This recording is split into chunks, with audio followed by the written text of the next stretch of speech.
요즘 저희 MZ 세대라고 해서 20대, 30대 젊은이들 항상 얘기가 나오는 게 기회가 없다.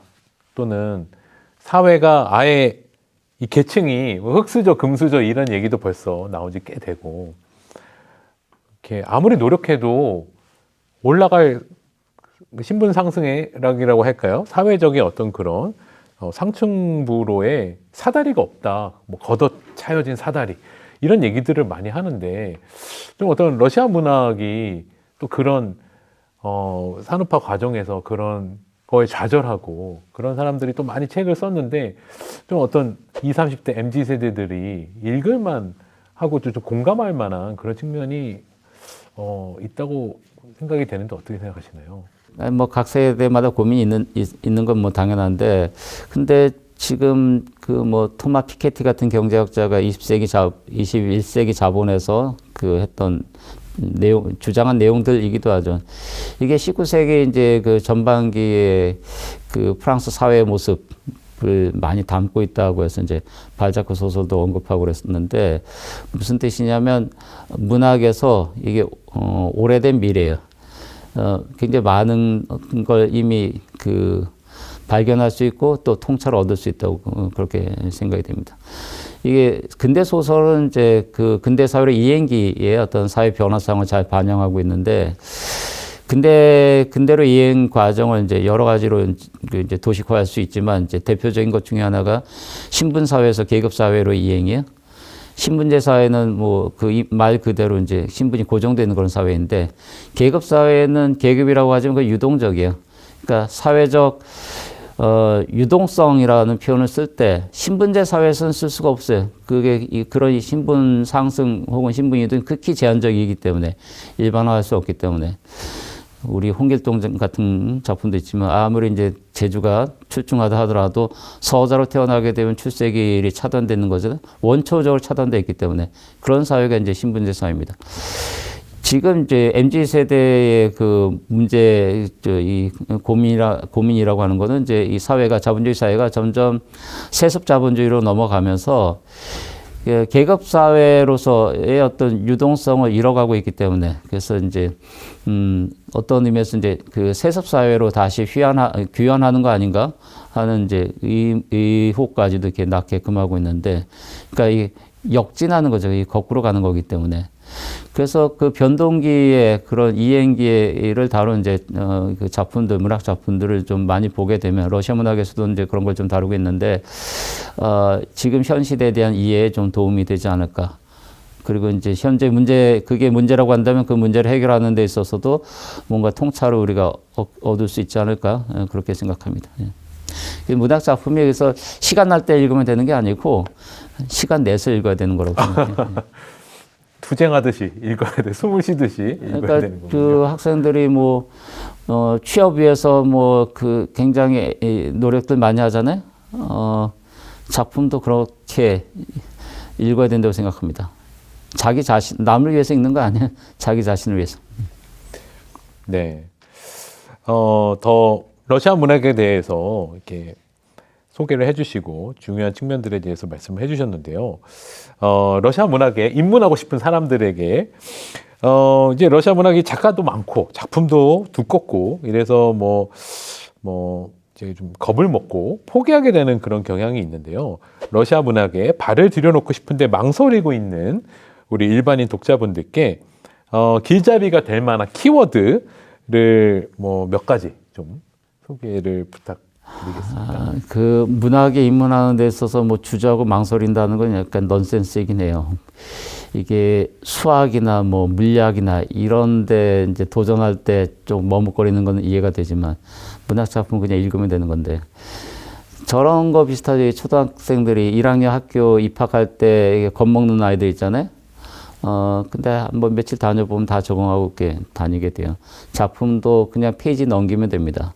특별히 뭐 어떤 입문의 경로가 따로 있다고 생각하진 않는데, 그래도 뭐 초심자에게 이게 그래도 약간 이제 작품별로 난이도는 있기 때문에 뭐 먼저 읽고 좀 나중에 읽고 그런 순서는 좀 정해볼 수 있죠.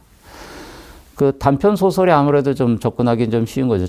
짧기 때문에. 그래서 니콜라이 고골이나 그다음 안톤 치오프나 이런 이제 단편으로 러시아 문학이 자랑하는 그런 작가들이기 때문에 또 국내 번역이 좀 많이 돼 있기 때문에 그런 작품들 읽을 수 있다고 생각이 되고, 그다음에 도스토옙스키 작품에서 죄아벌 같은 작품 요즘 그래도 좀 많이들 읽는 것 같아요. 이게 좀 뒤늦게 작품 읽다가 작품 분량에 놀라는 분들도 있어요. 그 이제 여느 소설보다는 19세기 소설들이 전반적으로 다 그런데 분량이 좀 되는 작품이기 때문에.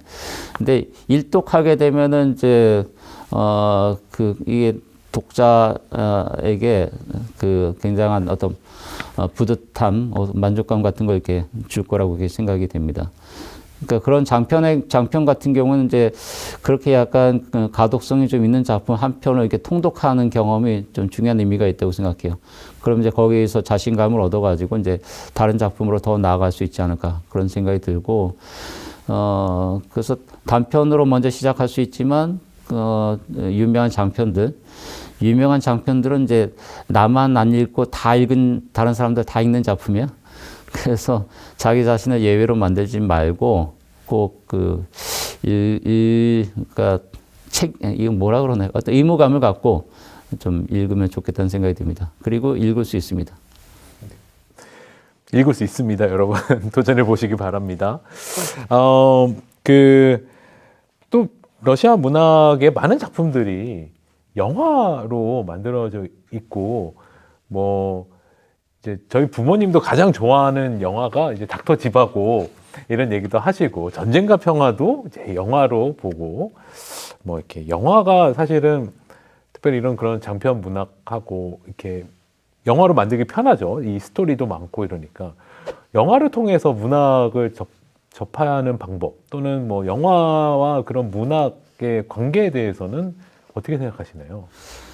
러시아 문학에 한정되는 건 아니죠. 그 모든 문학 작품들이 이제 영화로 많이 만들어지고 있기 때문에, 러시아는 그 특징적인 거는 이제 러시아 문학의 고전들이 TV 영화로 이제 만들어지는 거죠. 2000년대 이후에 나타나는 그 현상인데, 주로 그 전에도 물론 문예 영화가 있긴 했지만 2000년대 이후에는 이제 규모가 좀 달라진 것 같아요. 그 도스토옙스키 작품들 보면은 보통 한 10부작, 50분짜리로 한 10부작이면 500분 정도 되는데, 그 도스토옙스키 4대 장편까지는 다 그런 식으로 만들어졌기 때문에, 닥터 집하고도 데이비드 린 감독의 영화로 우리한테 많이 알려져 있는데, 러시아에서 제작된 그 닥터 집하고도 있습니다.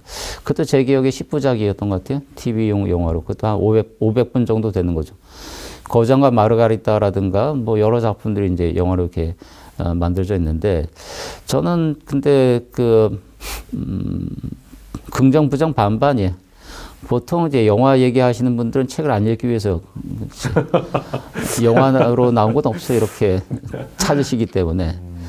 그래서 책의 감동을 영화로도 느끼고 싶다 이런 분들은 계시지만 소수이고, 책이 너무 두껍고 이제 엄두가 안 나니까 이제 영화로. 근데 영화도 좀 분량이 긴 영화들이 있기 때문에, 가령 전쟁과 평화, 이게 헐리우드판하고 좀 다른데 60년대 이제 그 중반 정도에 나왔죠. 그 본다르추크 감독이 찍은 전쟁과 평화는 7시간 반 정도 분량인가 그렇죠? 7시간 반이요? 서플먼트까지 하면 9시간 정도 되는데, 그걸 보느니 내가 책을 보겠다. 그럴 수도 있을 것 같아요. 근데 제 말씀은 영화도 나와 있으면 좋은데, 그게 대체되는 거는 저는 조금, 좀 부정적으로 생각해요. 그러니까 원작도 있고, 소설도 있고, 영화도 보겠다. 이거는 얼마든지 오케이입니다. 근데 영어로 이제 소설 읽기를, 원작 읽기를 대체한다는 거, 이건 좀 다시 생각해 보셔야 되는데, 러시아에서 그 2000년대 이후에 이런 TV 영화들이 많이 나오는 거는 그런 계산도 있는 것 같아요. 러시아도 젊은 세대가 점점 책에서 멀어지고 있기 때문에. 그러니까 앞서 푸시킨 공동체니 톨스토이 공동체니 이런 말씀 드렸는데, 그거는 작품을 읽었을 때나 가능한 일인데, 만약에 그런 경험이 점점 이제 줄어들고 있다고 한다면, 밑으로 내려갈수록, 젊은 세대로 갈수록 이제 독서량도 떨어지고 있다고 그래요. 그럼 좀 우려가 되는 거죠. 그걸 좀 커버하기 위한 궁여지책이 아닌가. 나도 뭐 도스토옙스키 까람바 조프의 형제도 알아, 닥터 지바고 알아, 뭐 영화로 봤어, 드라마로 봤어 이렇게 되는 거기 때문에 저는 그게 궁여지책이에요, 말 그대로. 그런데 좋은 그 선택은 아니라고 그렇게 생각합니다. 예전에 그 공동체, 그 문학 공동체와는 이게 좀 질이 좀 달라지지 않을까 그런 생각도 합니다.